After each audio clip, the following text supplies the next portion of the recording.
अब घर घर पहुंचेगा मीठा पानी। जल आपूर्ति व्यवस्था के संवर्धन कार्य का डिप्टी सीएम ने किया भूमि पूजन। राजा दानवेन्द्रो महाबला तेन त्वां प्रतिपदनामि रक्षेमाचल खंड सौभाग्यवती भव। इस वक्त आप देख रहे हैं बुलेट रिपोर्टर। खबर मध्य प्रदेश के रीवा से। अमृत 2.0 योजना के तहत नगर पालिक निगम रीवा क्षेत्रांतर्गत जलापूर्ति व्यवस्था का संवर्धन के कार्य का भूमि पूजन उप मुख्यमंत्री राजेंद्र शुक्ल के मुख्य आतिथ्य में आज नवीन जल शोधन संयंत्र परिसर वेटरनरी कॉलेज के पास वैसा रोड कुठुलिया में संपन्न हुआ। कार्यक्रम की अध्यक्षता प्रतिमा बागरी, राज्य मंत्री नगरीय प्रशासन एवं विशिष्ट अतिथि के रूप में जनार्दन मिश्रा, सांसद रीवा उपस्थित रहे। रीवा शहर में पेयजल की आपूर्ति हेतु अमृत 2.0 योजना के तहत शासन द्वारा 158 करोड़ की स्वीकृति प्रदान की गई।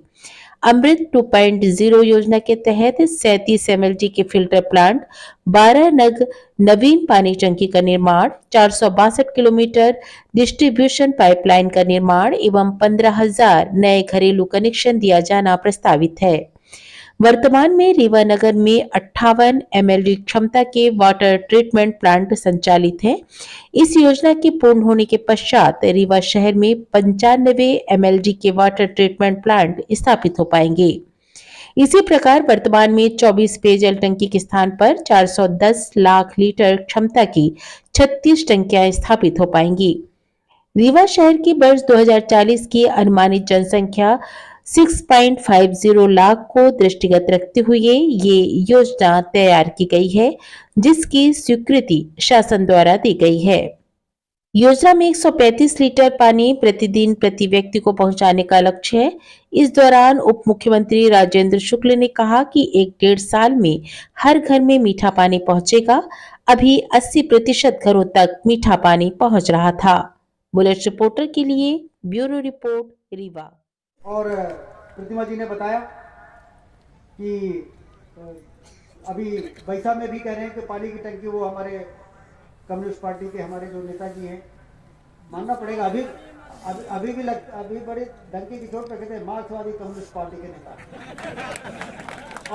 अरे भाई आप खड़े होने और एक ज्ञापन हम कर देंगे, हमारी पार्टी की डिमांड है, हमारी पार्टी की डिमांड है। मानना पड़ेगा बड़ा जुझारू व्यक्ति है। बड़ी बड़ी पार्टी को पता नहीं है और ये अपने पार्टी के झंडा लिए खड़े हैं।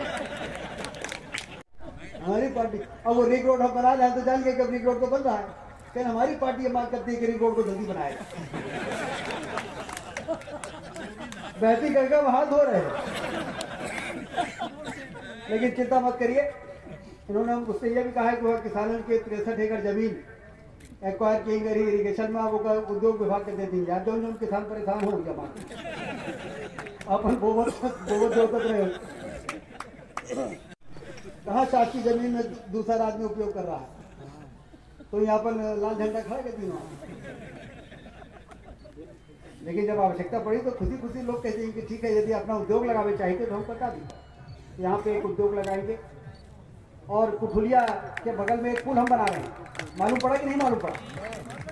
12 करोड़ रुपया के इसी कुठुलिया से रौसर को जोड़ रहे हैं, तो एक तो ये कनेक्टिविटी हो जाएगी और रिंग रोड जो बन रही है, जो अभी पुराना ठेकेदार फेल हो गया, नया टेंडर हो गया है, नया टेंडर का भी एग्रीमेंट हो रहा है, तो वो काम 1 साल के अंदर पूरा हो जाएगा। और इधर ये जब रिंग रोड बनेगी तो सतना तो कैसे जनता की अपेक्षाओं को पूरा करें। 2003 में जब हमारी सरकार बनी तो आपको आश्चर्य होगा, याद होगा, रीवा छोटा था, जितना बड़ा रीवा आज है उसका 1/4 भी नहीं रहा होगा। अब तो रीवा महानगर बन रहा है। उस समय जब बहुत छोटा था रीवा, तो आधे रीवा को खारा पानी पीना पड़ता था। इसका मतलब कि वहीं पर बोर करते थे, वहीं पर मोटर डाल देते थे और मोहल्ले में सप्लाई कर देते। अब वो पानी खारा, तो खारा पानी सप्लाई होता।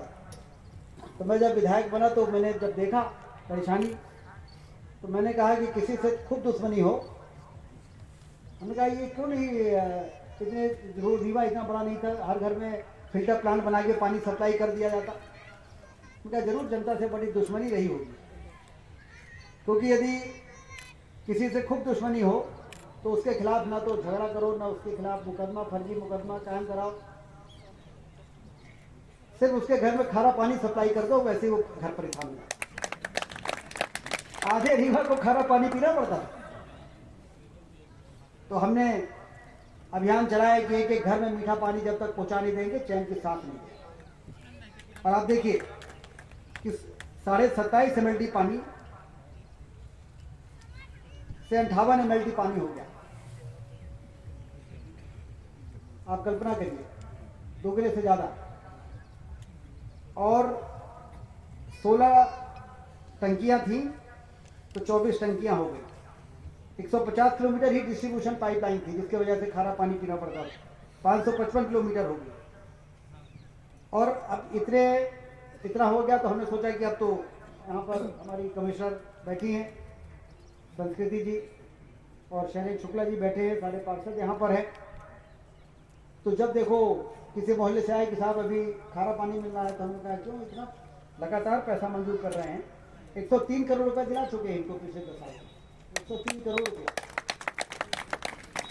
तो कहेंगे साहब वो जिस तेजी से काम हम करते हैं उससे ज्यादा तेजी से रीवा बढ़ रहा है, तो डिमांड बढ़ जाती है। तो हमने कहा इस बार हिसाब लगाओ कितना रीवा 30 साल में बढ़ सकता है, पहले इसका हिसाब लगेगा। तो 30 साल में बताया कि सतीश जी 135 MLD की जरूरत पड़ेगी। तो कितना पैसे की आवश्यकता पड़ेगी?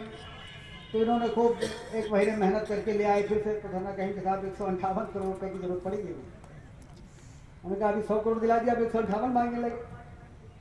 लेकिन भारतीय जनता पार्टी की सरकार में पैसे की कमी ये कहने वाली सरकार नहीं है कि हमारे पास फलाना काम के लिए पैसा नहीं। आप कल्पना करिए, रीवा जैसे एक नगर निगम में 103 करोड़ रुपए मंजूर कराने के बाद 158 करोड़ फिर से मंजूर करा के आपके बीच में हम आए हैं भूमि पूजन करने। आज विकास की कई कड़ियां जो धीरे धीरे जुड़ते हुए नए आयाम को छू रही हैं और एक नए भारत का निर्माण हो रहा है। हमारे देश के यशस्वी प्रधानमंत्री नरेंद्र मोदी जी के नेतृत्व में और आप सभी के लाडले और यहाँ के विकास पुरुष के नाम से जाने जाने वाले ऐसे उप मुख्यमंत्री जी के दूरदृष्टि से जो एक चैन है डेवलपमेंट की, विकास की, जो हम सतना वाले हमेशा महसूस करते हैं और भाई साहब भी कहते हैं कि सारा कुछ हमारे ऊपर आरोप लगता है कि सतना वाले लगाते हैं कि रीवा में सब आदरणीय ले गए और हमारे पास कुछ नहीं बचा। ये आरोप नहीं है, ये एक विजन का काम है जो वो देखते हैं तो अपने क्षेत्र में इम्प्लीमेंट करते हैं और उसका विकास करते हैं, और वो कहीं ना कहीं मिसिंग होता है अन्य जनप्रतिनिधियों की दृष्टि से। इसलिए जब कोई ऐसा नेता आप चुनते हैं जो दूरदृष्टि रखता है, आगे की दिशा को देखते हुए, आगे की दशा को देखते हुए काम करता है, तो निश्चित तौर पर उसमें विकास को आप रोक नहीं सकते और उस क्षेत्र का अलग ही एक कहे तो एग्जाम्पल सेट होता है और एक वो अलग ही विकसित होता है। ऐसे ही हम हमारे प्रधानमंत्री जी को देखते हैं जिनके नेतृत्व में आज भारत देश की जो परिभाषा पूरे विश्व में छाई है वो एक विकसित भारत के रूप में है। और इस विकसित भारत के निर्माण में यहाँ भारत देश की और हर एक स्टेट की और हर एक जिले की जनता का सहयोग है, जिसने अभूतपूर्व प्रेम देकर और प्रचंड मतों के साथ मध्य प्रदेश में सरकार बनाने का काम किया। ये आपका स्नेह है, ये आपका सहयोग है जो हमें शक्ति प्रदान करता है कि हम अपने कामों को सुचारू रूप से कर सकें। ज्यादातर विभाजन जातियों में होता था और हमारे देश के यशस्वी प्रधानमंत्री जी ने वो भी खत्म कर दिया। उन्होंने ज्ञान के चक्षु खोले और उन्होंने जातियों को छोड़ ज्ञान पे हमारे भारत देश के निवासियों को बांटा। जी से उन्होंने बांटा कि हमारे गरीब जनता जो गरीब है वो व्यक्ति हमारे भारत देश में निवास करते हैं। दूसरा है वाई से युवा, जो युवा पीढ़ी हमारे आपके बीच निवास करती है। तीसरा है ए से अन्नदाता, किसान, जिसके माध्यम से हमारे भोजन की व्यवस्था होती है। और चौथी है नारी शक्ति, जिसके माध्यम से हमारी, आपकी, सभी की आगे की संरचना पूरी होती है, इस पृथ्वी पे जीवन पूरा होता है। इस तरह हम 4 जातियों पे विभाजित होते हैं। कह सकता हूँ, मेरा तो परिचय नहीं है, लेकिन आपका काम जो है 5-7 वर्षों में इधर पानी की क्वालिटी में काफी सुधार हुआ और मीठा पानी की सप्लाई लगभग 3 हिस्से शहर में है। एक बार अभी वोट के लिए गए थे, जो वेंकटेश जी कह रहे थे इस तरह के भ्रम में, तो दारा सिंह के लिए गए थे अपन लोग वोट मांगने 5 उधर, तो चुनाटा वालों ने कहा कि हमारे यहाँ तो पानी नहीं आया, आधा पानी आया है। तो हमने कहा यार उनके घर तक तो आ गया मीठे पानी की सप्लाई, कहा उनके घर तक तो आया लेकिन हमारे घर में तो नहीं आया। तो हमने कहा भैया आपके भी घर में आ जाएगा, लेकिन हमारा महापौर बनेगा तब आएगा, नहीं तो कैसे आएगा। अब महापौर वो दारा सिंह तो जीत गए, लेकिन महापौर नहीं बन पाए। तो हमारी स्थिति यह है कि अब वेंकटेश जी को, पार्षदों को लड़ाई लड़नी पड़ रही है, 4-4, 5-5 महीने डिले हो रहा था। तो निश्चित रूप से संघर्ष है नगर निगम में, विरोध है, अवरोध है, हिंड्रेंस बहुत है, लेकिन प्रतिबद्धता भी उससे बड़ी है। और जब जन कल्याण की प्रतिबद्धता होती है तो निश्चित रूप से सारी बाधाओं को ईश्वर दूर करता, अपने आप दूर हो रहा है। मैं ज्यादा समय नए वीडियोस एवं ताज़ी खबरें मिलती रहें, इसके लिए हमारे चैनल को लाइक, शेयर और सब्सक्राइब करना।